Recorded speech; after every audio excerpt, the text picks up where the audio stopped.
자, 전번 시간에는 우리가 모니터에 술이 입고된 제품의 1차 고장 유형 분석을 했죠. 전원을 인가하니까 일단은 그 전원 LED를 들어오는데 화면에 아무것도 안 들어오는 흑화 현상을 유발하였다.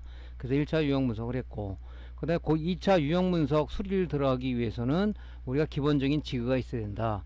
기본적인 지그가 있어야 우리가 어떤 고장 요소를 판단하기가 굉장히 중요하다는 그런 그 지구류에 대해 설명을 드렸습니다. 자, 이제 그 1차 유형 분석을 하고 모니터를 일단은 그 올 분해했죠. 그러면 2차 수리를 위해서 이제 2차 점검 및 우리가 이제 그 수리 작업을 진행을 해야 되겠죠.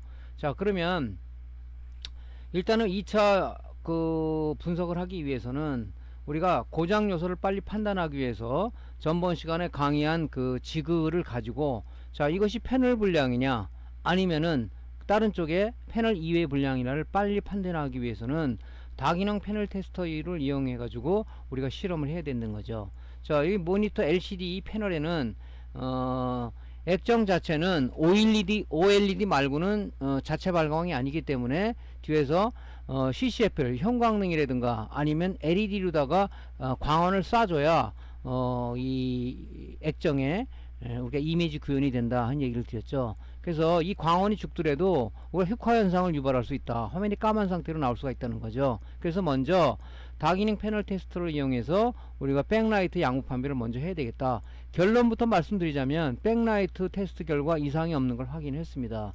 화면에 보이시죠? 그래서 이 패널 테스트 지구는 완성품도 있지만 시중에 완성해서 파는 것도 있지만 이제 가능한 여러분들이 돈을 적게 들인다면 이렇게 나름대로 그 지그를 이렇게 만들 수가 있다. 그죠? 완성품 우리가 어떻게 수정을 가할 수가 없지만 내가 만든 이런 지그들은 어떤 그 볼트미터도 달고 이렇게 나름대로 편하게 내가 어떤 작업성을 좋게 만들 수가 있다고 얘기를 했었죠. 그래서 저는 이렇게 만들었습니다. 이걸 주로 사용을 하고 있습니다. 자, 그래서 일단 이상이 없으면 확인을 했어요. 그러니까 제일 중요한 패널 테스트 지그를 사용하는 이유가 뭐냐면 이것이 패널 불량이냐 아니면 그 위에 불량이냐. 그러면 우리가 뭡니까? 패널 불량이 아니라면 우리가 고장 부위는 단축이 됐겠죠. AD 보드 아니면은 립스 보드일 것이다. 그죠? 요렇게 만약 여기서부터 걸린다 그러면 패널부터가 불량이다 그러면 뭡니까? 패널도 점검을 해야 되고 그 위에 것도 점검을 해야 되겠죠. 일단은. 그래서 일단은 요거는 이제 백라이트 테스트 결과는 이상이 없음을 확인했습니다. 자, 한번 뭐 동영상 한번 볼게요. 자, 여기 짧기 때문에 우리가 뭡니까? 그죠? LVDS 케이블 그 연장 그 CCFL 커넥터 연장 케이블을 이렇게 만들으라고 그랬죠? 그죠? 그래서 이제 연장 케이블을 이제 연결을 해서 테스트하기 위해서 연결하는 겁니다. 여러분들 요거는 꼭 만들어서 갖고 있으라고 그랬죠? 자, 저는 이제 완성품이 아니라 제가 다이한 제품을 가지고 한번 테스트를 하겠습니다. 지금 여기는 위에 보면은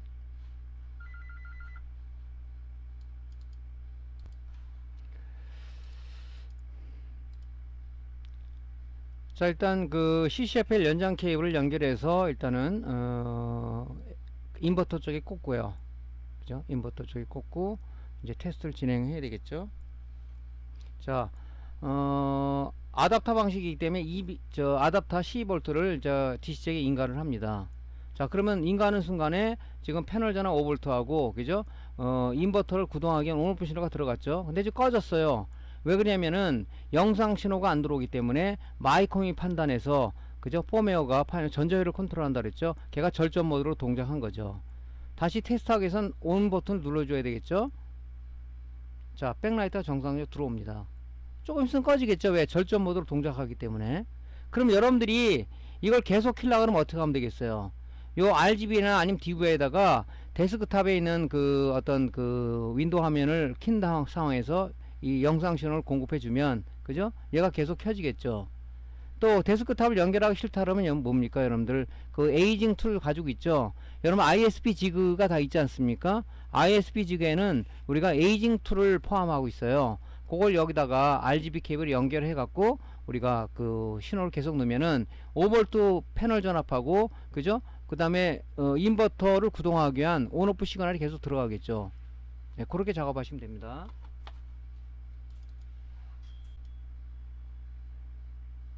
여기 이제 저거는 이제 양면성을 갖고 만들었는데 밑에는 이제 그 CCFL 방식의 모니터 테스터인 인버터가 있는 거고요.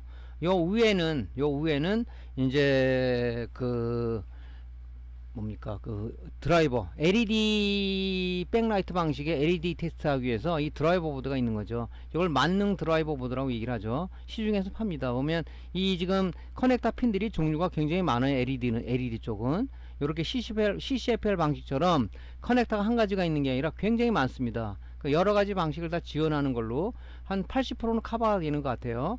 요걸 여러분들이 그죠? 구입하셔서 하면 되죠. 왜냐면 지금 여기 들어가는 그 커넥터는 인버터나 드라이버 보드에 들어가는 커넥터는 전부 다 6핀 표준 케이블을 쓰고 있죠.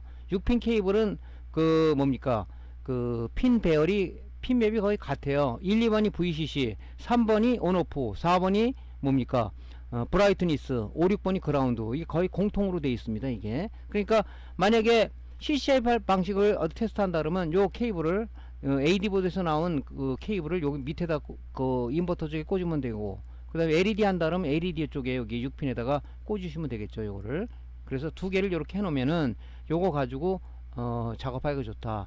또 말씀을 전번 강의에 말씀드렸죠. 지금 내가 누나 제대로 패널 전압이 들어가고 있는지, 만약에 패널 쪽에 무슨 쇼트가 있다면 전압이 5V가 아니라 떨어집니다. 아예 안 들어간다 그러면 뭔가 문제가 또 있는 거죠. 그죠? 그래서 요 계기판을 보고도 우리가 알 수가 있다. 그죠? 그래서 지금 지금 얘는 5단자 스위칭 레귤레이터를 통해서 스위칭을 하는데, 여기 지금 피드백 전압도 나오죠. 그래서 뭐 전압이 제대로 안 들어가면 이 피드백 전압이 제대로 동작이 되고 있는지, 그죠? 항상 2차측 전압을 감지해 가지고 항상 일정한 전압이 나오도록 하는 것이 이제 피드백 그 안정화 회로인데, 그죠? 요걸 보고도 알 수가 있죠. 그래서 내가 이렇게 다이를 하게 되면 내가 나름대로다가 이런 거를 좀 융통성을 발휘해서 이런 걸 만들 수가 있죠. 그래서 계기판을 보면서 우리가 할 수가 있다. 자동차에 만약에 계기판이 없다면 어떤 현상이 일어날까요? 굉장히 답답하겠죠. 예, 그런 거나 마찬가지입니다. 자, 그래서 일단 백라이트는 정상이라는 확인했고요. 이제 두 번째는 뭘 해야 되겠습니까? 패널 쪽에 양부 판별을 해야 되잖아요. 패널 쪽에, 그죠? 지금 여기는 요 지그에다가 인버터 그 CCFL 케이블만 연결해서 백라이트가 들어오는지 아닌지를 확인했었잖아요. 그죠? 자, 그러면 이제 여기다 커넥터를 꽂고 패널이 지금 정상으로 이걸 꽂게 되면, 그죠? 뭐 이렇게 어떤 그 메시지 창이 둥둥 떠라대면서 뭐 신호가 없습니다든가 이렇게 나오겠죠. 그럼 패널은 정상이라고 봐야 되겠죠, 그때는. 그래서 여기다 꽂고 이제 테스트를 하는 거죠. 그러면 이제 백라이트는 정상이니까 화면에 뭐가 구현되는지를 봐야 되는데, 결론부터 말씀드리자면 패널 테스트 결과 흑화 현상으로 불량 현상이 판명이 됐어요. 흑화 현상, 흑화입니다. 흑화.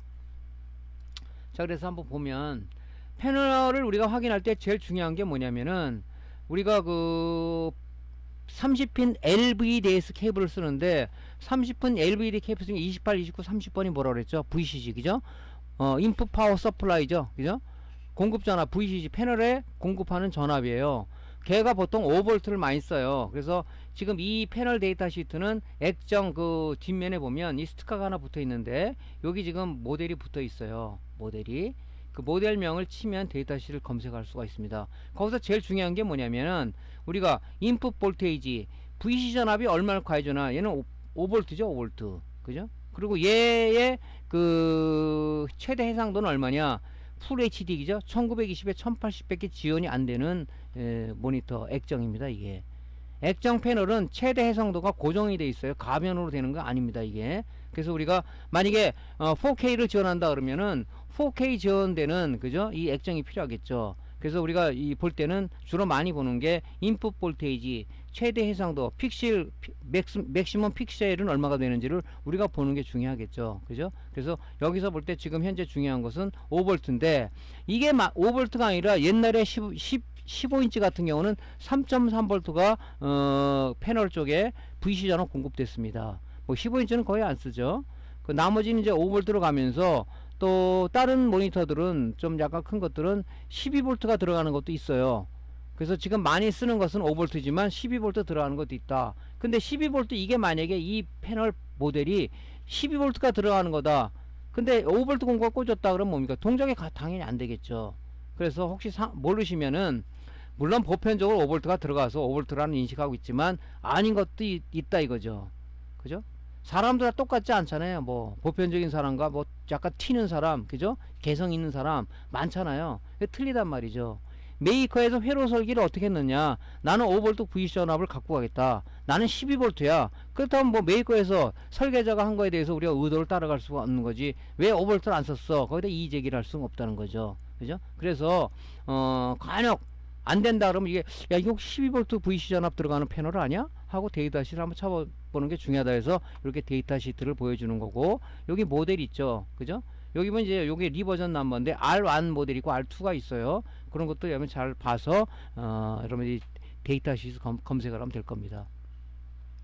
자, 일단 이제 백라이트 했으니까 패널 쪽으로 한번 점검해 볼 겁니다.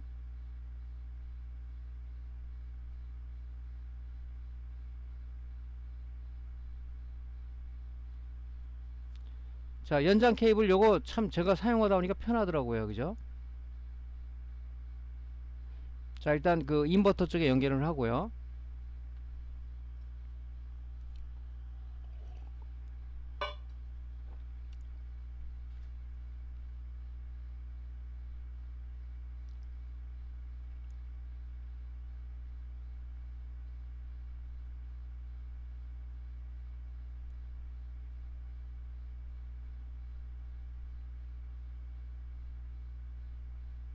여기 이제 락이 있는 요 LVDS 커넥터는 조심을 해야 됩니다. 그죠? 예. 뭐 낄 때는 관계없지만 뺄 때는 락을 누르면서 빼야지 잡아다니면 문제가 생길 수가 있어요. 자, 일단은 그죠? 파워 버튼을 눌렀더니 일단은 그 온오프 시그널하고 패널 전 오버를 들어가고 있습니다. 꺼졌죠? 절정 모드 때문에. 다시 누르고 한번 패널을 보겠습니다. 어떤 현상이 있는지. 자, 화면에 아무것도 안 나타나요. 흑화 현상입니다. 흑화 현상. 그죠? 아무것도 안 나타나죠. 예. 그러면 뭐냐 결론적으로, 자, 이 패널은 문제가 있다. 이 패널 보드에 문제가 있다고 우리가 보는 거예요. 그죠? 문제가 있다고. 그래서 이거는 우리가 이 입고된 제품 결론을 어떻게 수리했냐면 립스 보드하고 패널 보드를 수리했다고 이렇게 돼 있죠. 일단은 이 문제는 지금 뭡니까? 두 가지의 문제예요. 립스 보드 쪽하고 이 패널 쪽에 문제가 있기 때문에, 패널 보드 쪽에 문제가 있기 때문에 우리가 흑화 현상을 볼 수 있었던 겁니다. 그죠? 자, 여기서 2차 유형 분석을 했습니다. 2차 유형 분석을 했어요. 그럼 간혹 또 OSD 버튼에 문제가 있을 수 있다. OSD 버튼을 보통 우리 그 수리맨들은 간과하고 넘어가는데, 이 OSD 버튼을 좀 어떤 그 뭡니까, 이게 품질이 좋은 걸 쓰는 것 같지는 않아요. 그리고 왜 OSD 버튼이 많이 문제가 되냐면, 그죠? 우리가 모니터에서 소리를 뭐 사운드가 내장되어 있는 거다 그러면 소리를 크게 작게 한다든가, 아니면은 그죠, 화면 밝기를 조정한다든가, 아니면 OSD 초기화를 한다든가, 이럴 때는 반드시 우리가 OSD 버튼을 통해서 전자회로를 컨트롤하는 거죠. 만약에 메뉴 버튼을 누르게 되면 메뉴 버튼의 트리거 신호가 어디로 들어가냐면 MCU의 펌웨어를 동작시키는 거에서 메뉴 버튼 띄우라고 했네. 그럼 뭡니까? 펌웨어가 화면에 메뉴라는 버튼을 띄우죠. 사운드 뭐 소리를 크게 하라 누르면 뭡니까? 그 트리거 신호가 어디로 들어가냐? MCU의 펌웨어로 들어가는 거죠. 인풋으로. 그럼 내부 연산을 통해서 사용자가 볼륨을 높이라고 했다. 그러면 뭡니까? 그 전자회로를 컨트롤해서 볼륨을 늘려서 소리 크게 할 수가 있겠죠. 그 다음에 여기 온오프 버튼 같은 거 누르게 되면 어떻게 돼 있어요? 온 트리거 신호가 어디로 들어가냐? MCU의 펌웨어로 들어가서 사용자가 전원을 켜라고 동작 명령을 내렸어. 그러면 내부의 연산 과정을 통해서 어떻게 합니까? 어떻게 해요? 자, 인버터로 들어가는 온오프 시그널 5V를 공급해주고, 그 다음에 패널을 공급해준 VC가 5V라고 얘기했는데 항상 이 5V가 대기하고 있는 겁니다. 그 대기하고 있는 그저 대문을 열어주는, 게이트를 오픈해주는 신호를 갖다가 VC 패널 오픈 전압을 그저 신호를 여기다 줘서 게이트가 열리게 해서 패널 전압이 5V가 들어가는 거죠. 조금 전에 말씀드렸죠. 우리가 전원을 꽂게 되면 그죠, 바로 그죠, 온오프 시그널하고 패널 전압이 들어간다. 좀 이따 절전 모드로 꺼져 버리죠. 왜? MCU가 판단했을 때 영상 신호가 안 들어온다, 절전 모드로 가라. 그래서 내부 연산 과정을 통해서 온오프 시그널을 끊어버리고, 그죠, 인버터로 가는, 인버터 구동을 하는 온오프 시그널을 끊어버리고, 여기 대기하고 있는 5V 연결된 5V를 끊어버려서 게이트를 닫아버리는 거죠. 스위칭을 한다고 보통 얘기해. 스위칭 작업. 뭐 TR로 하는 것도 있고 FET로 하는 것도 있습니다. 그죠? 거기다가 베이스 신호를 끊어버리는 거죠. 아니면 FE 때문에 게이트 신호를 끊어버리는 거죠. 그럼 뭡니까? 반도체다 보니까 TR은 베이스에 어떤 신호를 가해줘야 컬렉터에서 에미터를 흐르든가 에미터에서 컬렉터를 흐르겠죠. FET는 뭐예요? 그죠? 게이트에 어떤 신호를 줘야 드레인에서 소스를 흐르든가 소스에 드레인을 흘려서 하나의 도선으로 작동하는 건데, 어떤 게이트라든가 베이스에 어떤 신호를 갖다 끊어버리면 여기 VC 전원 공급되겠습니까? 안 되겠죠. 그죠? 그런 원리를 가지고 있어요. 자, 그러니까 이 버튼도 사용자가 제일 많이 만지는 부분에 대해서 고장이 많더라는 거죠. 노트북도 마찬가지고 모니터, TV, 뭐 스마트폰 다 마찬가지예요. 그죠? 스마트폰도 어디가 많이 고장나죠?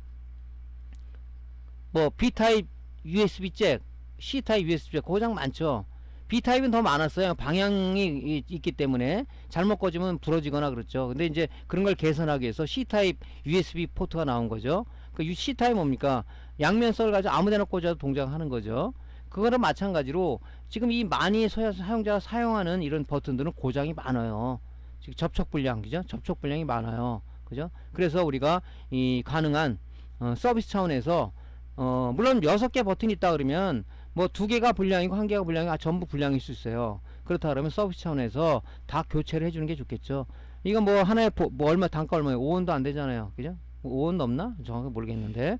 자, 그래서 일단은 측정을 해서 이상이 없는지를 우리가 체크를 해서 불량이면 교체를 해준다. 이게 버튼이 문제가 돼서 그죠? 안 켜지는 경우도 있다. 아주 왕왕 많습니다. 그래서 요 OSD 버튼 양부 판별도 우리가 간과해서는 안 될 소자다, 이렇게 보시면 되겠죠. 자, 테스트 결론부터 말씀드리면 OSD 버튼에 이상이 없었어요. 자, 일단 부자 모드로 많이 하죠, 보통 우리 소리를 듣기 위해서. 자, 그래서 이제 한번 측정을 해보는 거예요. 네. 눌렀을 때, 그죠? 눌렀을 때 올라가고 안 눌렀을 때 하면 이 접촉 불량은 아니라는 얘기죠. 안에 어떤 그 수위 접점이 아주 그 날아가는 경우도 있지만 얘는 정상이라는 얘기죠. 그죠? 이게 왜 잘 됐다 안 되면 이게 지금 이 납이 오래되면 산화가 되기 때문에 그 접촉이 안 좋아요. 그래서 그런 부분도 있죠. 요렇게 해서 일단은 OSD 버튼 양부 판별을 하면 되고요. 여러분들 이제 간혹 테스터기 중에 소리보다는 이제 여기 그 뭡니까, 그 LED 램프가 있는 게 있어요. 그죠?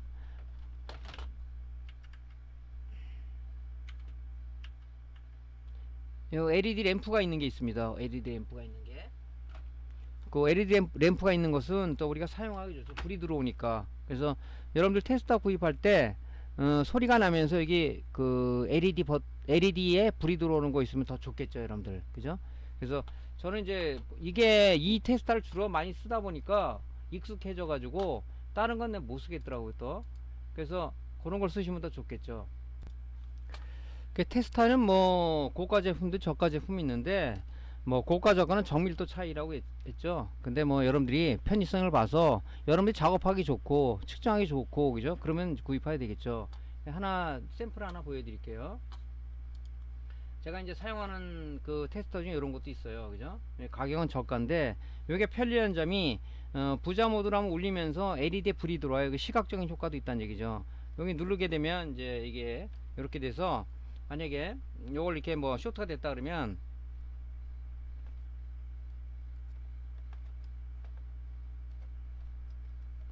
여기 불이 들어오는, 그죠? 이렇게 여기 불이 들어오지 않습니까? 이렇게 뭐 요런 제품도 그 쓸만은 해요. 그죠? 이렇게 그럼 시각적인 효과도 있으니까 이왕이면 여러분들 저가 제품 고르더라도 요렇게 요런 어떤 기능도 있는 그런 테스터기를 구하면은 좀 여러분들이 좀 아무래도 점검 시에 좀 더 유용하지 않겠냐, 그런 얘기를 좀 드립니다. 그죠? 뭐 좋은 제품 쓰면 더 말하려고 좋겠죠. 그죠? 근데 뭐 가격이 뭐 20-30만원대 하니까 부담이 돼. 저도 고가의 테스터기는 안 갖고 있습니다. 자, 이제 우리가 이제 패널 테스트하고 OSD 테스트 했죠. 이제 뭐냐면은 지금 남아있는 게 뭐냐면 이제 두 가지예요. 립스 보드하고 AD 보드죠. AD 보드. 그래서 그 두 가지를 우리가 검사하기 전에, 그죠? 장비를 측정하기 전에 제일 중요한 게 뭐냐, 유관 검사를 해야 돼. 유관 검사. 유관 검사를 해서 우리가 유관 검사로 많은 것을 잡아낼 수가 있습니다. 특히 유관 검사를 통해서 어떤 소자가 불량이 났는지 안 났는지, 또 패턴이 단선이 됐는지 안 닿는지, 어떤 부품 소재의 열화, 또 내는 PCB가 열화된 부분이 없는지를 눈으로 파악해서 PCB판이 열화가 됐다 그러면 그 소자는 어마어마한 열을 받았기 때문에 PCB판이 열화가 될 정도로 열을 많이 받았다. 그렇다면 걔는 이미 용량 감퇴 내지는 죽었을 확률이 높다는 거죠. 그걸 판단하는 거고, 그 다음에 이제 우리가 잘 안 보이는 부분이 있어요. 특히 소스하고 연결된 션트 저항이라는 게 있는데, 걔가 나가게 되면 어떻게 됩니까? FT 나갈 수도 있거든요. 그러니까 그 션트 저항 같은 경우는 이게 색디 저항이라 그래갖고 색깔이 있는데 눈으로는 잘 안 보여요. 근데 보통 나가면 이 안에 있는 세라믹막이 터져 버립니다. 그죠? 그런 것도 우리가 유관 검사를 잡아낼 수가 있거든요. 다른 거 갈고 나서니까 또 터져 버려. 그렇다면 우리가 어디에 문제가 있다, 그런 걸 볼 수가 있잖아요.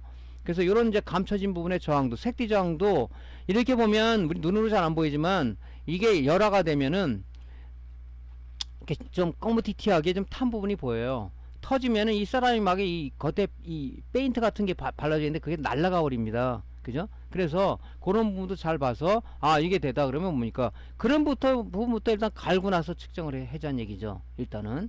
자, 근데 지금 립스보드를 유관 검사를 해봤더니 뭐 열화된 부분은 없었어요.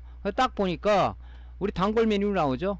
여기 보면 2차 측의 콘덴서가 지금 많이 용량 감퇴가 되어 있습니다. 보통 뭐 수리맨들이 하는 얘기가 콘덴서가 임신했다, 배불렀다 하는 얘기죠. 용량 감퇴가 되어 있다는 얘기죠. 용량 감퇴가 오래 쓰다 보면은, 또 열을 받다 보면 이 전해 콘덴서는 안에 전해액이라는 그 유전체가 들어있기 때문에 걔가 끓어서, 전액이 끓는다는 얘기는 가스가 발생하게 됩니다.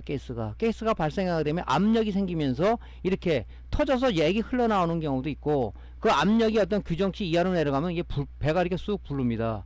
이 불렀다는 얘기는 결론적으로 뭐냐, 전액 콘덴서는 드라이업 현상, 즉 용량 감퇴가 되는 현상을 우리가 볼 수가 있다. 그래서 전액 콘덴서는 보통 뭐 좋은 제품도 있어요. 좋은 제품, 뭐 장시간용 콘덴서도 있지만 보통 우리가 이제 메이커에서 쓰는 것들은 저가 제품들을 많이 씁니다. 그죠? 정말 제 마음 같아서는 이런 부분들을 전액 콘덴서 말고, 그죠? 솔리드 콘덴서, 뭐 폴리머 콘덴서, 여러분들이 말하는, 쉽게 말하는 알미늄 캔타이 콘덴서 얘기하는데, 그런 거는 안에 이 전액이 들어있는 게 아니라 고체 형태의 그 유전체인 폴리머라는 고체 전해질이 들어있는 거죠. 그러니까 걔 같은 경우는 좀 오래 써요. 단가를 낮추다 보니까 이렇게 전액 콘덴서 써갖고 이렇게, 그죠? 이 드라이 현상이 생기는, 이 용량 감퇴가 버린 현상이 생긴다는 얘기죠. 이렇게 눈으로. 그래서 우리가 특히 수리맨 초보자들은 보면 요것만 갈면 되겠다, 안 되는 경우도 많이 있죠. 그죠? 안 되는 경우도, 이쪽 1차 측에 문제 되는 경우도 있고 안 되는 경우도 있어요. 그죠?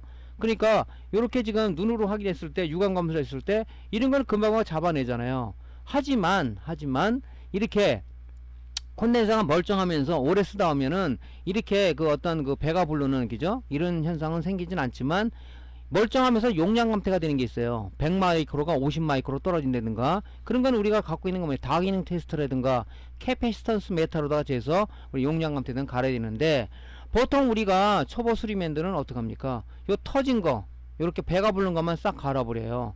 그러면 안 된다는 얘기죠. 제가 조금 전에 말씀드렸죠. 언급한 내용이 뭐냐면, 이 전액 콘덴서는 물론 장시간용 콘덴서는 더 가겠죠. 보통 3년 이상 되면 용량 감퇴는 기본적으로 먹고 들어간다. 그죠? 그렇기 때문에 이렇게 됐다는 것은 결론적으로 1차 측액이죠. PWM 공급용, VC 공급용 이 콘덴서서부터 다 갈아주는 게 좋다. 여기까지 인버터, 그죠? 이 콘덴서서부터 다 갈아주는 게 좋다 하는 거죠. 그죠? 이런 걸. 그죠?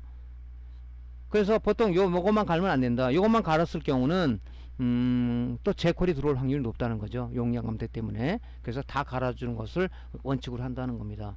콘덴서는 무조건 우리가 이제 전자를 우리 구성할 때는 RLC, 즉 R 저항, C 콘덴서, L 인덕터, 그 다음에 뭡니까? 전자 전원 소자로 이루어져 있는데, RLC는 전자회로에서 무지무지하게 중요한 역할을 하는 거죠.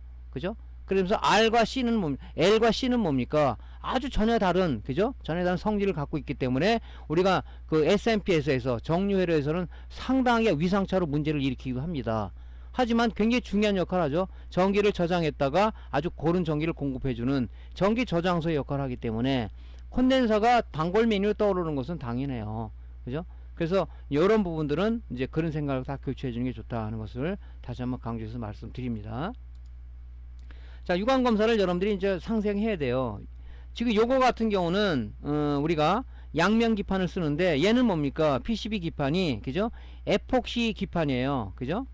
유리섬에다 에폭시를 합성해서 만든 수이기 때문에 열에 굉장히 강하지만 이 지배지 열이 나면 이것도 거먹이 시커멓게 이렇게 그 열화가 됩니다. 얘는 단면 기판이죠. 그죠? 단면 기판. 크라프트지의 어떤 패널을 갖다 합성해서 만든 수이기 때문에 굉장히 이 열화에 약해요. 이게 열화된 것들은 이게 보면요, 여기 시커멓게 이렇게 타버립니다. 그런 부분들의 소자는 100% 갈아주는 게 좋죠. 자, 그래서 보면 아주 열화된 건 말끔해요. 그죠? 말끔합니다. 그죠?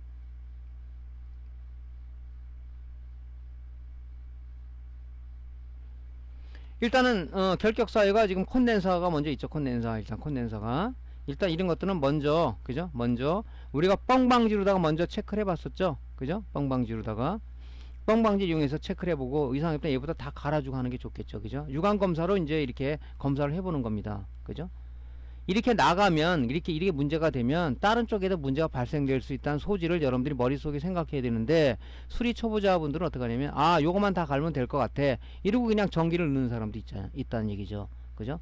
지금 이렇게 2차 측에 콘덴서들 용량 감퇴가 됐다면 아 다른 데도 문제가 있겠구나, 자 추적 60분 해야 되겠다, 이런 마음을 갖고 있는 마음의 자세가 중요하겠죠.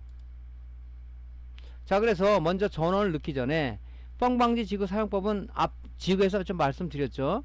자, 그래서 일단은 전원을 넣기 전에 얘를 이렇게 2차 측이 문제가 되면 1차 측에 PWM이라든가 FET가 손상이 될 수도 있다. 그죠? 그러니까 먼저 우리가 바로 다이렉트로 이 지금 립스보드의 220V를 바로 여러분들 그 멀티탭에 연결하지 말고 뻥방지 지그를 통해서, 뻥방지 지그의 동작 원리를 말씀드렸죠. 쇼트가 되면 뭡니까? 이 전기가 켜진다 그랬죠. 그래서 여기다 연결해 가지고 전원을 인가해서 이제 어떤 쇼트가 이 회로 쪽에 SMPS 쪽에 회로에 어떤 쇼트가 있는지 없는지를 해서 최소한 회로의 데미지를 최소화해 주는 게 중요하겠죠. 그죠? 자, 일단은 뻥방지식으로 검사할 때 결론을 더 말씀드리자면 쇼트된 건 없었어요. 그죠? 예, 왜냐면 이게 정상이면 여기 불이 잠깐 깜빡이에요. 만약에 쇼트가 되면 앞 그 지그에서 말씀드렸죠. 계속 켜져 있죠. 그렇게 해서 이제 여러분들이 테스트를 하면 되는 거죠. 이렇게 해서 테스트를 하는 거예요.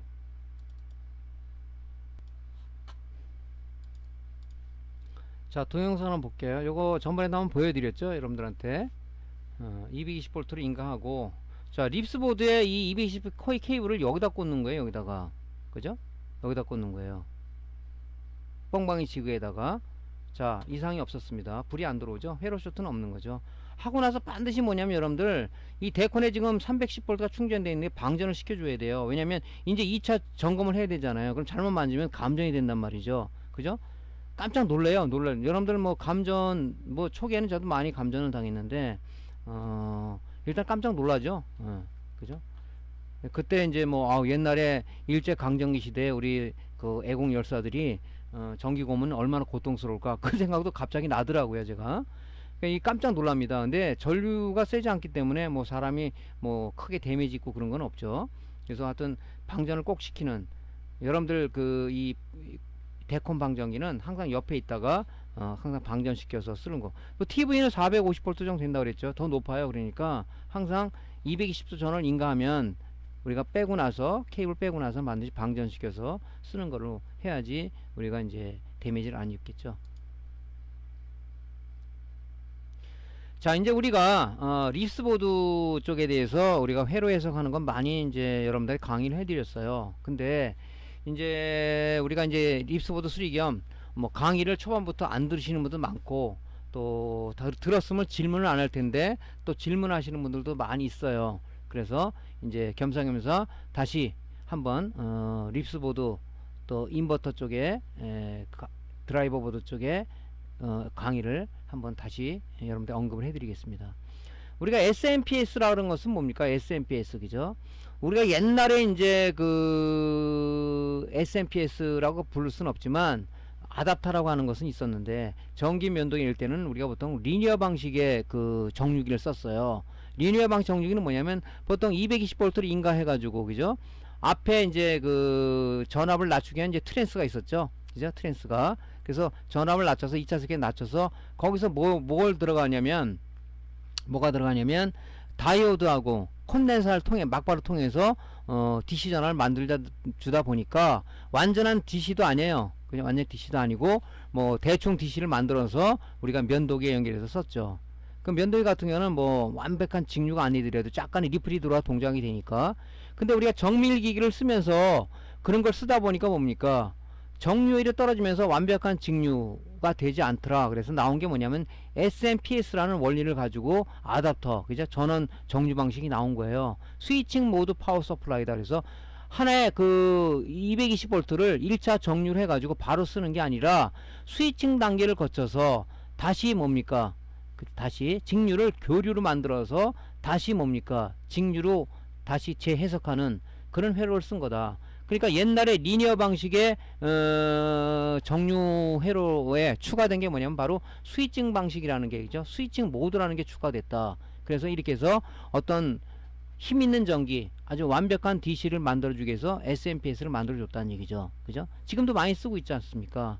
그런데 이게 이제 SMPS를 우리가 보통 뭐 정자 정밀기기엔 쓰지만은, 그죠? 왜냐면 근데 이거 음향기기라든가 앰프라든가 쓰면 안 돼요. 왜냐면 이 스위칭, 스위칭 하면서 스위칭 노이즈가 생기기 때문에 우리가 대형 앰프라든가 할 때는 아직도 리니어 방식의 그 정류기를 많이 씁니다. 그죠? 그래서 이런 스위칭 방식을 썼을 때는 험 때문에, 그죠? 어떤 그 노이즈 때문에 안 되니까. 그래서 특히 이제 앰프 같은 데는 SMPS 방식의 그런 방식을 잘 안 쓰는 거죠. 리니어 방식의 정류기를 많이 쓰죠.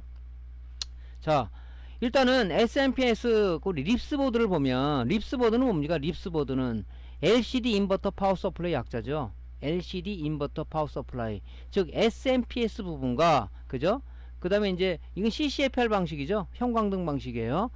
걔를 켜주기 위한 그 립스보드죠, 이게. 그래서 SMPS 부분과, 그죠? SMPS 부분과 인버터를, 그죠? 인버터, 즉 CCFL을 구정시켜 주기 위한 인버터, CCFL 파워 서플라이, CCFL 그 전원 공급 파워 서플라이가 인버터다 보시면 돼요. 인버터다. 그죠? 왜냐면은 자, SMPS는 뭡니까? SMPS는 립스보드 SMPS 부분은 뭐예요? 이게 오토 방식을 쓴다 그랬죠? 220V 전원을 꽂으면은 막바로 5V와 12V가 나오는데 5V 아웃풋에 나온 5V는 어디 쓰냐? 바로 AD보드를 동작시켜 주기 위한 5V 공급용 전원이란 얘기죠.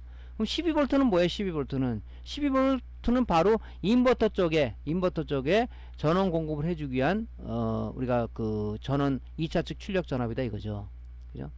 그러면 이 CCFL의 형광등은 뭡니까? 얘는 직류를 원하는 것이 아니라 교류를 원해요. 보통 15000V를 이용해서, 그죠? 아크 방전을 통해서 형광등을 켜주는 거죠. 그죠? 그러고 나서 안정적이면 500V를 좀 공급해줘서 이제 그 CCFL이 계속 켜지게 되는 방식인데, 그러니까 이 정류기에서는 DC가 나온단 말이에요. DC. 그죠?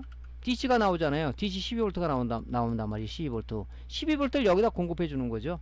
여기다가 이 공급해 주게 되면 이제 직류를 갖다가 이 직류를 CCFL 형광등을 켜줄 수는 없잖아요. 그죠? 여기 이 형광등을 켜줄 수가 없단 말이죠. 그러니까 뭡니까? 12V를 이 PWM과 그죠? FET를 통해서, 그죠? FET를 통해서 발진 스위칭을 해주게 되면 얘가 뭡니까? DC에서, 그죠? AC로 변한다는 얘기죠. AC로. 그죠? 그렇잖아요. 펄스 발진 온오프 신호를 FET, 이 FET 드레인에는 12V가 대기하고 있다는 얘기죠. 그죠? 대기하고 있어요. 얘가 온오프 신호를 게이트해 주게 되면 온오프에서 뭡니까? 얘가 만드는 출력 전압은 뭡니까? 이런 맥류성 형태의 어떤 이런 교류 전압일 거란 말이죠. 그죠? 그 교류 전압인데 이 전압은 약해요. 그렇기 때문에 양쪽에 고주파 트랜스가 하나 있습니다. 자, 1차 측에 이 그 스위칭으로 만든 이 아웃풋 신호를 여기다 걸어주는 거예요. 이렇게. 그죠? 여기서 걸어주는 겁니다. 이렇게. 이 FET에서 걸어주겠죠. 이렇게. 그러면 이 트랜스는, 그죠? 직류를 가하게 되면 2차 측에 유도전이 발생이 안 되죠. 변하는 전류, 즉 교류 형태의 전압을 걸어주게 되면 2차 측에 감은 건선비가 많잖아요. 얘를 통해서 이 교류 전압을 이쪽으로 공급해 주는 거죠. 이렇게. 그죠? 그래서 얘가 점등이 되는 거죠. 그렇기 때문에 인버터라는 걸 써서, 인버터는 뭐냐, 직류를 교류로 바꿔주는 기기를 우리가 인버터라고 그런다. 그죠? 그래서 이렇게 구동이 되는 거예요. 이렇게. 그러니까 결론적으로 말하면 뭐냐면은 우리가 이제 요런 부분은 이렇게 붙어 있는 거예요. 붙어 있는 거. 그죠? SMPS 단과 이 CCFL의 전원을 공급해 주기 위한 이게 인버터에 붙어 있는 거란 말이죠. 이렇게. 그걸 우리가 립스 보드라고 한다. 립스 보드. LCD 인버터 파워 서플라이. 그죠? 통합된 보드를 립스 보드. 또 삼성에서는 뭐 립스 보드는 IP 보드라는 얘기를 쓰는데 같은 얘기예요. 예. 그래서 요렇게 이제 구성이 돼 있죠. 지금 우리가 고장 발생된 부분은 뭡니까? 바로 2차 측에 우리가 필터링 부분, LC 필터 중에서 C 부분이 용량 감퇴가 된 걸 눈으로 확인했다는 얘기죠. 그래서 이런 이론을 여러분들이 알고 있어야, 그죠? 알고 있어야, 아, 이거 지금 콘덴서 2차 측이 2차 정류하는 부분에서 망가졌는데, 그럼 얘 때문에 다른 쪽 데미지 본 거 아니야? 그러면 스위칭 부분에 어떤 문제가 있는 게 아닐까? 이렇게 여러분 연상을 할 수가 있는데, 이 이론을 모르다면 연장 이부만 갈고 다른 쪽 점검을 못 한다는 얘기죠. 그죠? 그래서 이렇게 구조가 돼 있다는 거, 그 다음에 이게 어떻게 회로가 돼 있냐, 회로 해석을 여러분들이 좀 알아야 수리가 가능하다. TV도 마찬가지죠. 근데 우리가 모니터라든가 TV를 보면 이제 SMPS 부분이 이제 립스보드가 있고 TV도 SMPS가 있잖아요. 근데 이 고장들은 이 립스보드나 SMPS 고장이 60-70% 점유를 한다고 봐도 과언이 아니에요. 그래서 SMPS 수리만 잘해도 수리는 원활하게 할 수가 있다 하는 얘기를 하는 것도 바로 그런 부분입니다. 일을 많이 하니까 고장도 많이 나겠죠. 그죠? 자, 그러면 우리가 모니터 쪽에, 그죠? 모니터 쪽에 SMPS 파트 쪽은 어떻게 이루어져 있냐? 바로 오토 방식을 구현해 주는데, 여기서 여러분들이 AC 220V, 그죠? 교류 220V 전원 코드를 꽂게 되면, 여기다 꽂게 되면, 그죠? 막바로 아웃풋 쪽에서 12V, 5V가 나오는 오토 방식을 채택하고 있는 거예요. 왜 그러냐면은 스탠바이 방식을 채택하지 않은 이유는 모니터는 전력을 많이 먹히지 않고, 또 사용 안 할 때는 MCU가 판단해서 절전 모드로 동작하기 때문에, 그죠? 이렇게 만들었지 않았나, 저 개인적인 생각입니다. 그죠? 그래서 나오면은 꽂게 되면 막발 12V와 5V가 바로 나오는 오토 방식이에요. 12V 뭡니까? 인버터에 입력 전원을 쓰기 위한 그 전원이고, 5V는 AD 보드를 기동시키기 위한 바로 이제 공급 전원 두 가지가 나오는 거죠. TV는 아니죠. TV는 뭡니까? 5V, 12V, 24V, 33V까지 쓰는 것도 있어요. 그러니까 얘는 단순하게 두 가지만 나오는 거죠. 자, 꽂게 되면 우리가 그 립스보드 모니터 쪽에 SMPS는 이 5개의 과정을 가지고 작업을 해서 아웃풋을 내는 거죠. 하나는 뭐냐면은 이 A 부분이 이 EMI 필터라는 얘기죠. EMI 필터. 자, 우리가 220V를 넣게 되면 AC 220V 들어오면 노이즈가 들어오는데, 여기서 노이즈를 차단해주고, 여기 좀 스위칭을 하게 되면 스위칭 노이즈가 나온다 그랬죠. 노이즈가, 이 노이즈를 바깥으로 나가는 걸 방지해주기 위해서 EMI 필터를 씁니다. 왜냐면 이 노이즈가 바깥으로 나갈 때는 그 주위에 어떤 전자장비를 쓰고 있다면 방해가 될 수 있어요. 그래서 옛날에 우리 형광등을 보셨다면, 나이 드신 분은 이 강의를 들으시면 있을지 모르겠는데, 이렇게 라디오를 틀어놓고 형광 끼면, 그때는 이제 형광등이 바로 안 켜졌죠. 그죠? 바로 안 켜졌죠. 조금 있다 뭐 깜빡깜빡 되면서 켜지면서, 그죠? 스타트 전구라고 그러나요? 깜빡깜빡 할 때 뭡니까? 그 노이즈가 나도에 들어가면서 나도에 틱틱틱틱 소리가 났었죠. 그게 바로 이제 이런 노이즈가 바깥으로 나가는 거예요. 나가서 주변의 기기에 노이즈를 우리가 입력으로 집어넣어서 그런 소리가 나는 겁니다. 근데 그 이제 전자산업이 발달되다 보니까 이제 바로 EMI 필터 또는 라인 필터라고 얘기하는데, 이게 이제 첫 번째 단계에 이게 들어가 있는 겁니다. 이게. 그래서 여기서 이제 그런 부분들을 들어오는 노이즈, 나가는 노이즈를 여기서 이제 방지해주는, 그죠? 그런 회로가 들어가 있는 거죠. 이 단계를 1단계를 거치면 2단계가 뭡니까? 1차 정류 부분이에요. 자, AC 220V를 받아서 이 브리지 다이오드와 대전압 콘덴서를 통하는 거죠.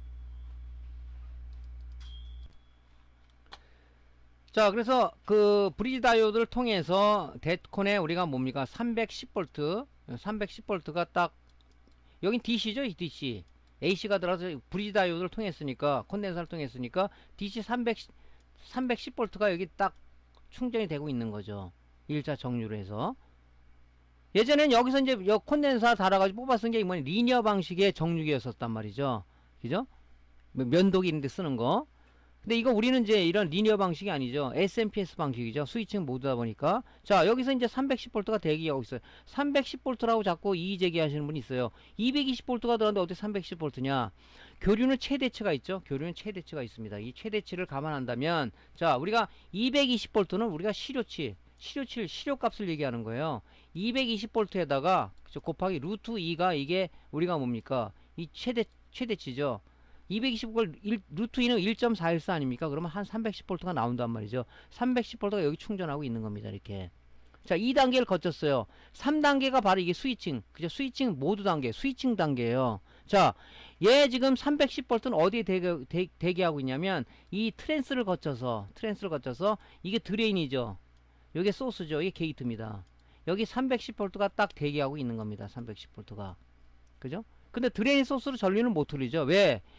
이 게이트에다 어떤 신호, FET라든가 트랜스의 원리는 뭐냐면 310V가 컬렉터 또는 드레인에 대기하고 있더라도 베이스에 어떤 신호가 들어오지 않으면 얘는 부도체로 동작을 하는 거예요. 이 게이트나 아니면 베이스에 TR 베이스에 어떤 신호가 들어오면 얘는 바로 그때 바라서 도체로서 동작을 한다. 그게 바로 트랜지스터 반도체의 원리죠. 그게. 자, 근데 아직까지는 지금 뭡니까? PWM이 동작을 PWM이 지금 현재 이 대기하고 있는 여기에다가 신호를 아직 공급 안 한 상태입니다. 꽂는 순간에 약간의 시간차를 바로 주겠죠. 여기 PWM에서 뭐 이런 파형을 주는 거예요. 이런 파형을 온 켜라 꺼라 켜라 꺼라 꺼라 꺼라 이런 내용을 얘가 이 VC 전압이 공급이 되면 그죠? 얘는 이런 펄스 신호 어디 주냐? 바로 게이트에다 주는 겁니다. 이런 신호를 그죠? 그러니까 이 타임에는 여기가 공급을 해서 이 소스에서 드레인을 흐르고 요 오프 단계는 꺼지고 그러니까 껐다 켰다 그런 상황이 되겠죠. 이걸 스위칭 한다고 얘기하면 스위칭 그죠? 껐다 하면서 뭡니까? 이때 뭡니까? DC가 바로 여기서 AC로 변하는 겁니다. 왜? 2차 정류를 하기 위해서는 우리가 트랜스가 트랜스 2차 축으로 넘겨줘야 되는데 직류는 못 넘어간다 그랬죠. 트랜스는 어떤 원리를 이용한 겁니까? 상호 인덕선스를 이용한 거다. 자, 1차 측에 변하는 전류, 교류를 가해줬을 때 2차 측의 감응 권선비에 따라서 유도 기전력이 발생된다. 직류는 뭡니까? 직류는 변하는 전류지 아니죠. 오시로스코프로 XY 좌표로 봤을 때 시간과 크기에 따라서 방향이 바뀌지 않는 게 이게 DC죠. 다이렉트 커런트라는 얘기를 하는 거고, 교류는 뭡니까? XY 좌표로 봤을 때 시간과 방향에 따라서 크기와 방향이 변하는 이런 우리가 사인파 곡선을 그리는 게 바로 AC, Alternating Current라고 얘기하는 거죠. 이런 전류를 줬을 때 플러스 마이너스 방향이 바뀌는 이런 교류 전류를 걸었을 때 트랜스는 2차 측의 유도 기력이 발생되는 상호 인덕턴스의 개념을 갖고 있기 때문에 그죠? 이 트랜스에서 2차 유도 기전력을 받는 겁니다. 그래서 이 스위칭 단계에서 AC를 DC로 만들어 준 거예요. 그럼 뭡니까? 여기서 교류가 만들어졌으니까 이게 1차죠? 이게 2차 측이죠? 여기 1차 측에 전류를 걸어줬으니까 그죠? 2차 측에 뭡니까? 유도가 발생되겠죠. 그죠? 이게 스위칭 단계. 4차 단계는 뭡니까? 4차 단계는 자, 교류를 만들어줬으니까 인덕턴스에 의해서 상호 인덕 넘은 그 2차 측 전류 뭡니까? 이게 AC 성분이 아닌 맥류성의 어떤 교류 성분을 가지고 있다는 얘기죠. 이거를 우리가 최종 부하가 필요하는 거기다 공급해 줄 수는 없잖아요. 그러다 보니까 우리가 쇼트키 다이오드와 그죠? LC 필터를 통해서 여기서 2차 정류를 해주라는 겁니다. 2차 정류를 해주는 단계라는 얘기죠. 여기서. 그래서 완벽한 DC를 만들어서 바로 인버터가 필요한 12V와 AD 보드가 필요한 5V를 여기서 공급해주고 있는 겁니다. 이게 네 번째 단계예요. 네 번째 단계. 4단계. 여기 이해하시겠죠? 그죠? 요렇게 해서. 그러면 이 스위칭 단계에서 중심 소재가 뭐냐면 바로 FET하고 PWM이라는 이 소자입니다. 그죠? 얘가 죽으면 어떻게 되겠어요? 310V가 드레인에 걸려있더라도 온오프 신호를 안 주니까 얘는 부도체로 있는 거예요. 전기가 통하지 않는다는 건 부도체죠. 그죠? 이 게이트에다 어떤 신호를 줘야 얘가 도체로 해서 도체가 됐다, 부도체가 됐다, 도체가 부도체 됐다. 이게 뭐냐? 스위칭 단계라는 얘기죠. 그래야지 교류가 DC가 AC로 넘어갈 거 아니겠습니까? 그래서 이 중심 소자 중에 그래서 아까처럼 그렇게 2차 측의 콘덴서가 문제가 됐으면 얘도 우리가 의심을 해볼 필요는 있다는 얘기죠. 근데 얘는 스킵해버리고 얘를 그냥 원스톱으로 그냥 처리해보는 사람도 있다는 얘기죠. 그건 조금 곤란하다. 그죠? 이게 4단계고 다섯 단계는 뭐냐면 바로 피드백 단계입니다. 피드백 단계. 이게 중요하죠. 전자 회로를 항상 2차 측에 출력 전압 변동을 감시해서 항상 2차 측에 바른 전기가 나가도록, 그죠? 항상 이 전류량의 어떤 변화를 감지해서 이거를 우리가 그 PWM에 피드백으로 주는 거죠. 그죠? 만약에 어떤 전압이 조금 나오고 있다 그러면, 야, 여기서 얘가 이 전류량을 판단해서 PWM에 피드백 단자 넘겨서, 야, 전기가 조금 나와. 펄스 발진폭을 좀 늘려야 되겠는데? 전기가 많이 나와. 야, 펄스 발진폭을 줄여야 되겠는데? 2차 측에 쇼트가 났어. 펄스 발진 하지 마. 온오프 신호 보내지 마. 그런 단계를 뭐냐? 이 피드백에서 전달해 준다는 얘기죠. 여러분들 이거 경험하셨는지 모르겠는데, 자, 립스보드하고 AD보드 연결하니까 2차 측에 전압이 안 나와. 근데 AD보드에 연결된 립스에 넘어간 커넥터를 빼버리니까 얘가 5V 10A 제대로 나와. 그것은 뭐냐면 바로 피드백이 동작된 거예요. AD보드는 뭐냐면 립스, SMP에서 봤을 땐 2차 측이란 얘기죠. 그죠? AD보드가. 얘는 2차 측이에요. 그러니까 2차 측에 쇼트가 나면 뭡니까? 이 피드백이 동작이 돼서, 야, 2차 측에 어떤 쇼트가 됐어. 펄스 발진 온오프 신호 끊어버려. 그럼 뭡니까? 온오프 신호가 안 되겠죠, 이렇게. 그러니까 게이트에 어떤 신호를 안 주다 보니까 펄스 발진을 안 하니까, 그죠? 당연히 여기서는 이 교류를 생산을 못 해주겠죠. 그것도 2차 측이란 말이죠. 그래서 우리가 그럴 때는 이런 얘기를 한다고. 그 립스보다 연결되면 다 제거를 하고 한번 전기를 넣어봐라. 나와 안 나와? 나오는데요? 그 정도 딴 쪽에, 그죠? 립스보드 SMPS를 연결된 2차 측이 어디 쇼트야? 하고 우리가 이제 추정 60분을 들어가는 거죠. 그게 바로 뭐냐면 이런 원리를 모르면 여러분 수리가 어려워진다는 얘기죠. 야, 그 모델은 어디가 많이 나가 그거만 갈면 돼. 그거는 원포인트 수리인데 쉽게 말해서 뭐냐면 지방상, 그죠? 그 모델의 설계 분량이라는 부분을 알아서 수리하는 거나 마찬가지라는 얘기죠. 그 이론이 그만큼 중요한 거죠. 이론이라는 이런 위에서 우리가 어떤 실무를 해줘야 되는데, 요즘 이제 이 강의를 들으시는 분들 급하신 분들이 많아요. 강의도 하나도 안 들으면서 이해가 안 간다, 모른다 하는 얘기는 기초 강의를 안 들어서 들으시는 분 많아요. 이제 기초 강의를 들으시는 분은 우리 지금 그 고객들 중에는 상당히 레벨에 올라가신 분도 많은 걸로 제가 알고 있습니다. 뭐 그렇다고 제가 강의를 잘한다는 얘기는 아닙니다. 제가 경험치를 해서 이런 부분을 알려주는 거에서 여러분들이 나름대로 편승 발전시키는 사람이 많다는 얘기죠. 그죠? 그래서 이 강의는 중요하다. 그래서 이 피드백 회로가 굉장히 중요해요. 이 중심 소재가 뭐냐면 TL431하고 포토커플러예요. TL431은 션트 레귤레이터라고 칭하기도 합니다. 그래서 얘가 2차 측의 전압을 갖다가, 그죠? 이 받으면 항상 감시하고 있는 거예요. 망대에서 감시하고 있는 거예요. 전류 변형인데, 그럼 뭡니까? 얘는 이 단자가 3개가 있어요. 에노드, 캐소드, 레퍼런스 단자가 있는데, 자, 에노드에서 여기 지금 연결이 되어 있는데, 에노드에서 캐소드로 흘러가는 전기량이 많다 그러면은, 그죠? 많으면, 그죠?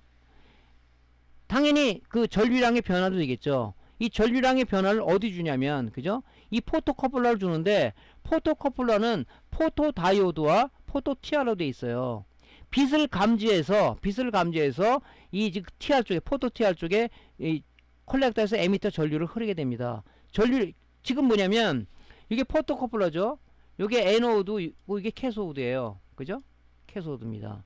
전류량이 많이 흐른다 그러면 뭡니까? 이 광다이오드, 포토다이오드이기 때문에 이 빛이 많이 발생이 되겠죠.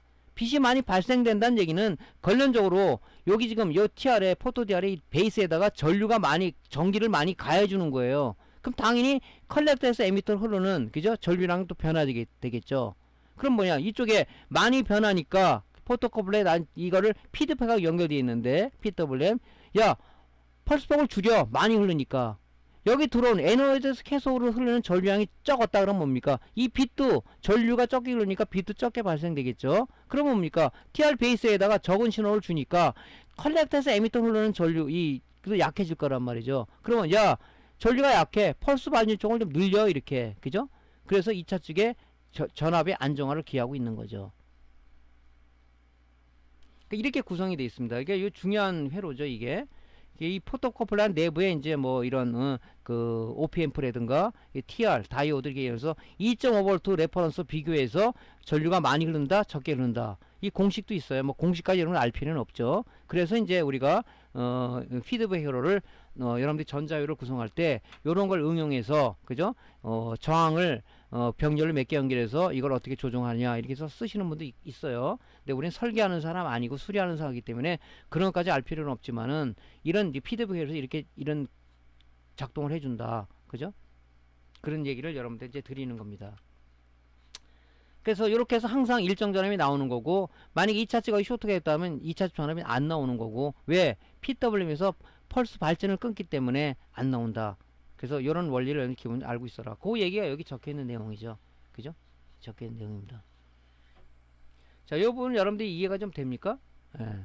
이거는 제가 많은 얘기를 여러분들한테 해드렸어요. 그죠? 많은 얘기를 해드렸어요. 근데 여러분들이 이제 요거는 감을 좀 잡으셨으리라고 봅니다. 이것만 중요한 게 아니라 여러분들이 실질적으로 이제 어떤 제품을 놓고 여러분들이 한번 그 회로를 따라가면서 이런 회로를 익히는 것도 중요하겠죠. 자, 그러면 이제 회로들을 보고 잠깐 좀 얘기할게요. 조금 전에 제가 그 회로 그 개념에서 말씀드렸다시피 스위칭 회로는 이렇게 펄스 발진과 스위칭 FET가 독립적으로 이렇게 두 개가 나눠진 게 따로따로 역할을 분담한 것이 있는가 하면 이게 두 개 통합된 방식이 있어요.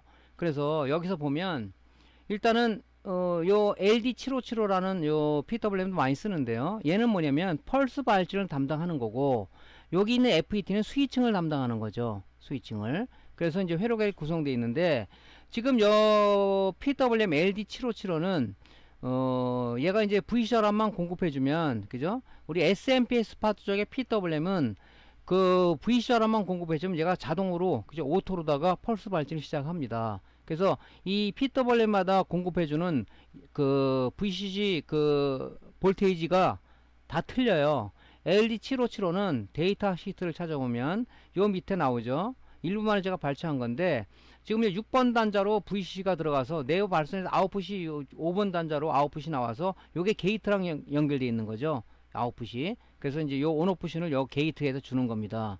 그러면 요 VCC는 얼마가 들어가야 되냐면 파워 서플라이 볼테이지 VCC 해가지고 미니멈 최소한 11V에서 25V 사이가 공급해 줘야만 얘가 내가 정상 작동을 한다, 그런 뜻이에요. 그죠?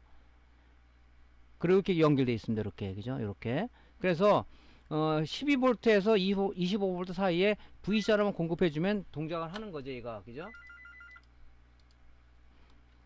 자, 그래서 이제 펄스 발진을 해가지고 요 아웃풋 단자로 나온다 했죠. 아웃풋으로 온오프 신호를, 이게 지금 FET 드레인 소스 게이트잖아요. 여기다가 공급을 해주는 거죠. 그죠? 온오프 신호를 줬을 때, 온 때는 드레인에서 소스로 흐르고, 오프 때는 안 흐르고, 그러니까 얘가 연결됐다 끊어졌다 연결됐다 끊었다 하니까 뭡니까? 얘가 스위칭이 되면서, 그죠? 직류를 교류 변환 신호가 바로 트랜스 1차 측에 가해주게 되죠. 그럼 트랜스는 뭡니까? 상호 인덕턴스를 이용한 거라고 했죠.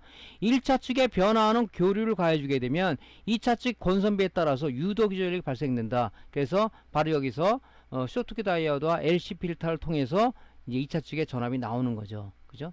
요렇게 이제 독립적으로 구성된, 왜 이 얘기를 드리냐면, 간혹 어떤 분이 이제 질문하시는 분 있어요.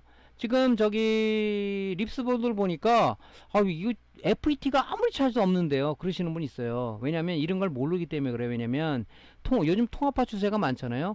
회로를 설계한 사람이 나는 통합된 그 스위칭 회로를 쓸 거야, 나는 아니야 별개를 쓸 거야. 사람마다 설계자마다 다 취향이 틀리기 때문에, 설계 방식이 틀리기 때문에 이분은 이제 뭡니까? PWM과 FET를 단독으로 둬가지고 역할 분담을 시켜 놓은 거죠. 요런 방식이 있고, 또 그런 사람이 있어요. 그거는 이게 바로 통합된 그 스위칭 를 썼기 때문에 그런 겁니다. 이걸 우리가 이제 뭐 파워 스위치라고 보통 얘기를 하죠. 얘는 뭡니까? 이 소자 안에, 그죠? PWM과 FET가 바로 하나로 통합되어 있는 겁니다. 단자가 좀 틀리죠? 이게 6발짜리가 7발짜리가 있는데, 1번이 드레인이고, 그죠? 2번이 그라운드고, 3번이 VCC고, 4번이 뭐 FB고, NC고, 그죠? V 스타트라는 이 단자가 있어요. 요 드레인 단자로 우리가, 그죠? 그 DC를 내부에 310V를 받아서 이 드레인 단자로 뭡니까? 맹류성의 교류가 1차 측에 공급이 된다는 얘기죠. 그래서 여기서 상호 인덕터에서 2차 측 쓰는 거죠. 자, 이렇게 된 게, 이걸 가지고 지금 볼때 그 FET가 없다 뭐 그런 얘기를 많이 하신다고요. 그죠? PWM 안 보인다. 이렇게 돼 있으니까. 그래서 요거는 이제 통합된 DM0565R이라는 걸 많이 쓰는데 요런 구조를 가지고 있어요. 그래서 여러분들이 모를 때는 데이터 시트를 찾아보면 이게 나오는데 우리 이제 수리맨들이 강의 드시는 분은 뭐 그러시는 분이 많을지 않을지 모르겠지만은 데이터 시트들 잘 안 봐요. 얘가. 그래서 여기 보면은 그죠? 인풋 커런트라고 해가지고 얘는 뭡니까? 10에서 18V를 공급해줘야 VCC를 공급해줘야 됩니다. 그죠? 18V를. 근데 여기 지금 조금 전에 요 앞에도 제가 말씀을 안 드렸는데 요걸 갖고 이건 뭐냐, HV는 뭐냐고 얘기를 해요. 요게 뭐냐, 저항이 하나 붙어 있는데 요건 뭐냐면 스타트 전압이라 그래가지고 맨 처음에 전기를 넣으면 여기서 얘의 VC 전압을 쓰는 거예요. 이게 여기 전압을 가해주는 거예요. 여기서 정상 동작 때문에 뭡니까? 여기서 탭 하나를 따서 다이오드와 저항 콘덴서 여기 VC 전압을 가해주는 겁니다. 하나의 이건 릴레이처럼 되어 있는 거죠. 됐다가 잠깐 공급했다가 얘가 끊어져 버리고 여기서 공급이 되는 거죠. 그게 이제 뭐 고 단자 역할이라고 보시면 되고요. 여기서도 그렇게 되어 있네요. 구조가. 저희 저항 하나로 되어 있지만 저기 저항 두 개로 되어 있지 않습니까? 이게 V 스타트 전압이란 말이죠. 맨 처음에 기동 전압을 여기서 220V를 가하기 전 바로 여기 주는 거고, 얘가 정상 종작자면은 바로 여기서 이제 끄집어서 여기서 탭 하나 땄죠. 그죠? 얘도 탭을 이게 땄지만 1차 측에 얘는 2차 측이라고 봐야 된단 말이죠. 여기서 다이오드와 그죠? 콘덴서를 통해서 V션을 가해주죠. 그죠? 이렇게 돼 있죠. 근데 여기 왜 저항이 또 두 개냐고 묻는 사람이 있어요. 원래 저항으로 하나 써야 되는데 저항 하나 쓰면은 단가가 높아지니까 저항을 갖다 직렬로 연결해서 뭐 단가를 줄이기 위해서 이렇게 하지 않았나 그런 생각도 듭니다. 그래서 이렇게 두 개로 보통 돼 있어요. 그죠? 그래서 여러분 헷갈리지 마시라고. PWM FET가 다른 거 틀리는데요. 과연 통합된 걸 썼냐 아니면 개별 방식으로 썼냐에 따라서 틀리니까. 그러면 제일 중요한 것은 여러분들 이 VC 전압도 잘 봐야 된다는 얘기죠. 미니멈에서 맥시멈 전압이 있단 말이죠. 그죠? 얘는 10에서 18V. DM0565R이라는 것은 VC 전압이 10에서 18V만 들어가면 정상 동작되게 되어 있는 거죠. 그죠? 요렇게 네, 보시면 되고요. 자, 조금 전에 말씀드렸듯이 회로에 보면 요거를 전에 질문하시는 분 있었어요. 지금 드레인이 연결된 이쪽에 지금 다이오드, 콘덴서, 저항인데 이건 뭐하냐? 이게 이제 클램프 회로, 스너버 회로라고 보통 클램프 회로라고 많이 쓰는데 보통 뭐 다른 사람 스너버 회로라고 얘기도 합니다. 그 역할이 있어요. 그죠? 예를 들어서 TR이나 이 FET가 온오프 스위치를 하게 되면은 스위치하는 순간에 굉장히 서지 전압. 그게 무슨 얘기냐면 스위치하는 순간에 이렇게 바로 공급되는 게 아니라 갑자기 이 높은 이 부분, 그죠? 하나의 과대 전압이 들어가는 이런 서지 전압이 서지라고 하는데 이게 발생이 되게 돼요. 서지 전압이 발생하게 됩니다. 그죠? 그러면서 노이즈가 발생되고 이런 서지 전압으로 인해서 이 FET가 손상이 될 수도 있다는 얘기죠. 이 손상을 막기 위해서 여기다가 그죠? 여기다가 이 클램프 회로를 두는 겁니다. 여기다도 마찬가지고요. 이건 1차 측이 2차 측이 아니겠습니까? 그래서 서지 전압을 흡수하게끔 그죠? 이 다이오드와 저항과 콘덴서를 둬가지고 이 서지 전압을 얘가 충격을 완화해주는 역할을 하는 거죠. 이게 클램프 회로예요. 그러니까 전자 회로는 어떤 상황에서 문제가 되지 않게끔 이 보호 회로를 다 가지고 있는 거죠. 이게 클램프 회로다. 여러분들 카페 질문하시면 내가 그전에 올려놓은 게 있는데 또 이제 질문하시는 분이 있어서 제가 말씀을 드리는 겁니다. 자, 그래서 이제 이런 부분들은 여러분들이 참조해 주시면은 좀 될 것 같고요.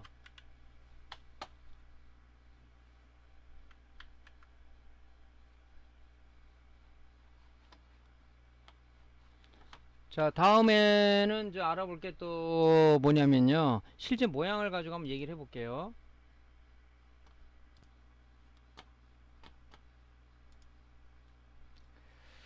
자, 그리고 요거하고 비슷한 뭐 개념이 하나 있는데 이것도 많이 말씀을 드린 건데 우리가 220V 전원이 들어가는 데 보면 요게 이제 녹색이나 까만색으로 이게 서미스터가 하나 붙어 있습니다. 서미스터. 얘도 보호 회로예요. 얘도 220V 전원을 꽂게 되면 그죠? 급격히 전류가 흐르는 그죠?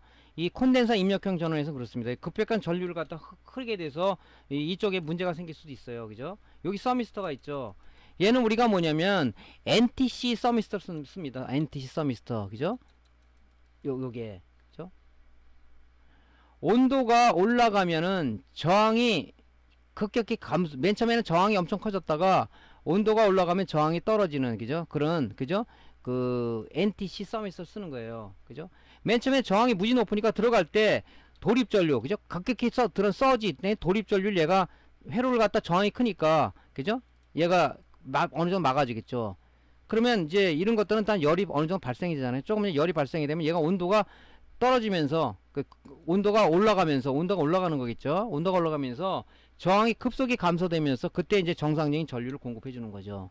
요거 지금 NTC 서미스터도 우리가 서지 내지는 그 돌입 전류를 방지해 주는 역할을 한다. 그죠? 이게 뭐 또 이제 여러분들 이제 좋은 이제 SMPS는 이제 바리스타라는 게 그죠? 회로와 병렬로 붙어 있는데 얘는 회로와 직렬로 연결돼 있죠.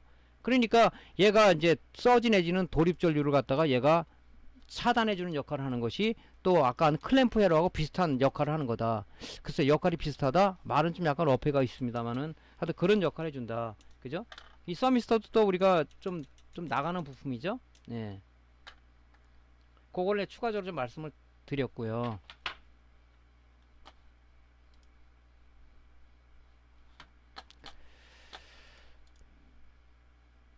그 다음에 이제 션트 저항이라는 게 있어요. 션트 저항. 션트 저항은 뭐냐면 여러분 보면 여기 있죠. 여기 이 FET 스위칭 부분에 FET 소스하고 연결되어 있는 그죠? 접지되어 있는 이 저항이 하나 있는데 그죠? 보통 2W에 뭐 1옴 미만짜리가 많이 있습니다.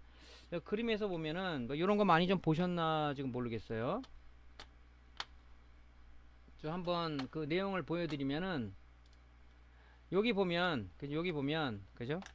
요쪽에 여기 저항 하나 보이죠? 이렇게 색띠 저항 그죠? 1옴 미만짜리가 있는데 얘가 이제 요쪽에 여기 션트 저항이라는 게 있어요. 그죠? 이 션트 저항이라는 게 뭐냐면요. 자, 이렇게 생각하시면 되는 하나의 완충 역할, 서지 전압을 완충해주는 역할을 한다. 그렇게 보시면 돼요. 그죠? FET와 이게 FET 소스와 연결되어 있는 보통 1옴이면 0.45, 0.47 뭐 이렇게 작은 그죠? 작은 저항이 여기 하나 연결되어 있어요. 이게 션트 저항이라는 건데, 자, 우리가 전원을 넣게 되면은 립스보드는 오토 방식이라고 그랬죠. 스위칭을 합니다. 여기서 이제 아웃풋에서 이제 이런 펄스가 나가는데,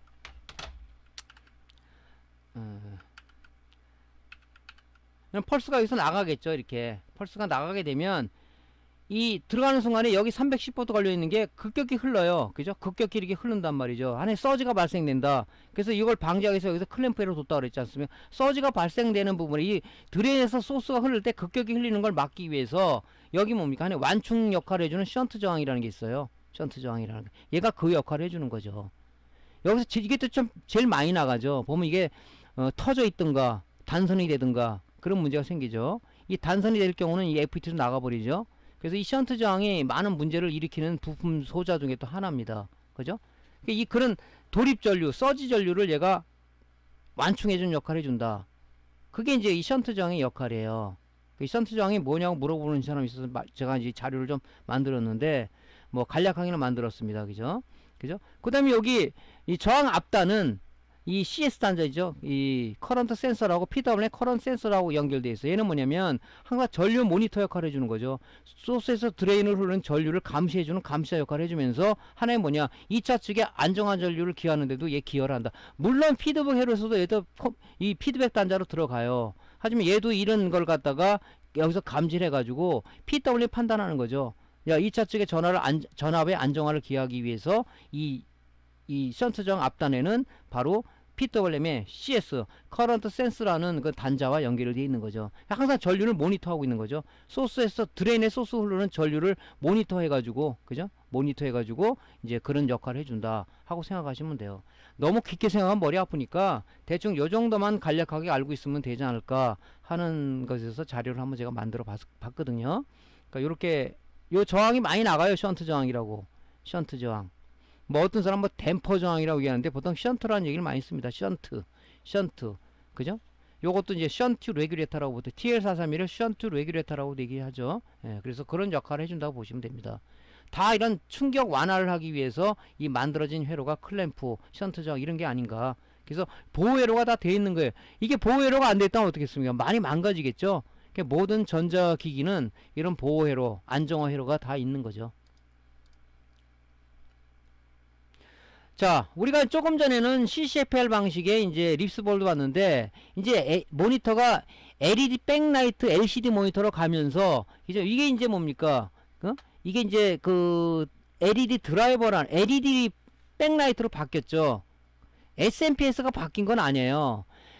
LED를 켜주기 위한 SMPS가 뭡니까? 드라이버 또는 컨버터라고 얘기했죠. 그죠? CCM 형광등을 켜주기 위한 파워 서플라이가 뭐라고 그랬습니까? 조금 전에 바로 뭡니까? 인버터라고 얘기했죠. 인버터는 직류를 교류로 바꿔주는 거고, 그죠? 컨버터는 뭐예요? 직류를 다시 직류를 바꿔준다. 컨버터, 그죠? 그런 얘기를 쓰는 건데, 똑같아요. SMPS 부분은 똑같다고요. SMPS 이게 1차 단이고 이게 2차 단이죠. 그죠? 여기서 220V를 인가하게 되면 1단계 EMI 필터를 통해서 브리지 다이오드하고 대전압 콘덴서를 통해서 뭘 만들어 줘요? 1차 정류를 하죠. 그럼 스위칭 단계 FET와 PWM에 공조해서 펄스 발진 스위칭을 해서 우리가 뭡니까? 트랜스 1차 측에 맹류성을 가해주게 되면 이 트랜스의 2차 측의 유도기 전력에서 바로 여기서 뭐냐 2차 측을 뽑아 쓰는 거죠. 즉 쇼트키 다이오드와 LC 필터를 통해서 바로 5V하고 11V를 만들어주는데 여기도 5V 12V가 나와요. 하나는 뭡니까? AD보드의 전원 공급용으로 5V가 나오는 거고 하나는 12V가 나오는 12V는 뭐냐 바로 드라이버 보드 컨버터를 동작시켜 주기 위해서 바로 이쪽에 공급되는 파워 서플라이가 바로 뭐냐 이 12V다 이쪽이 그죠? 12V를 공급해 주는 거죠. 그래서 여기다가 공급해 주는 거죠. 이게 보드가 바뀌었어요. 이게 그죠? 이게 똑같은데 뭐만 없어진 거예요? 뭐만 없어진 겁니까? 트랜스만 없어진 거예요. 트랜스만 단순히 없어졌다고요. 왜? 얘는 LED라는 것은 반도체 소자이기 때문에 플러스 마이너스 극성이 있기 때문에 직류를 공급해 줘야 돼요. 하지만 형광등은 뭡니까? 형광등은 그죠? 직류를 공급해 주면 안 켜지겠죠? 그죠?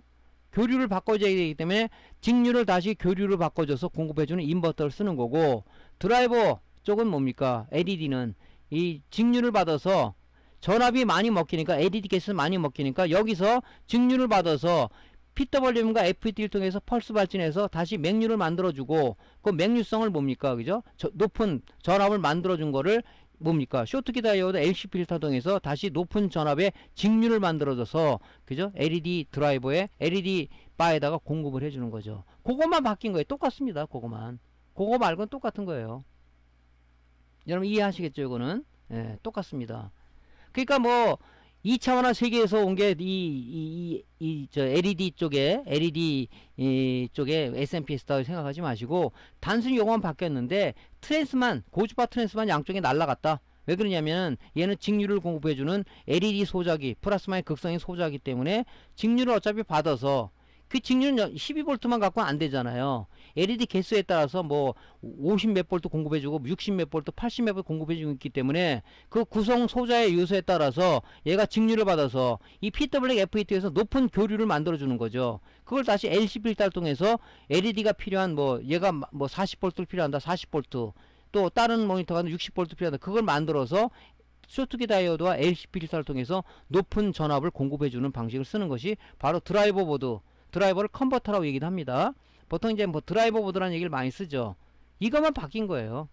원리는 같아요. 원리는 우리 지금 인버터도 뭡니까? PWM FET 공조해서 스위칭 하죠. 그래서 맹류를 만들어주죠. 근데 이제 트랜스가 있으니까 교류를 만들어줘서 형광등 교류를 공급해 주니까 1차 측에 교류를 변화하는 전류를 공급해 줬으니까 트랜스는 뭐 4호 인덕턴스를 이용했다. 그래서 2차 측에 유도기를 발생되는데 코일을 굉장히 많이 감아줘서 형광등이 초기에는 뭡니까? CCF에 15,000V를 공급해 주는 데였죠. 그걸 만들어서 공급을 해주는 거죠. 얘는 아니잖아요. 그죠? 그래서 트랜스가 없는 거예요. 직류를 만들어서 공급해 줘야 되기 때문에 트랜스가 없다. 그것만 틀린 거다고 생각하시면 됩니다. 그죠? 뭐 어렵지 않죠, 여러분들? 예. 자, TV SMPS 쪽에 잠깐 그 강의는 다음 시간에 강좌를 이어서 가도록 하겠습니다. 자, 오늘 강좌가 도움됐으면요. 구독, 구독, 좋아요 눌러주시고요. 다음 강좌 이어가도록 하겠습니다. 감사합니다.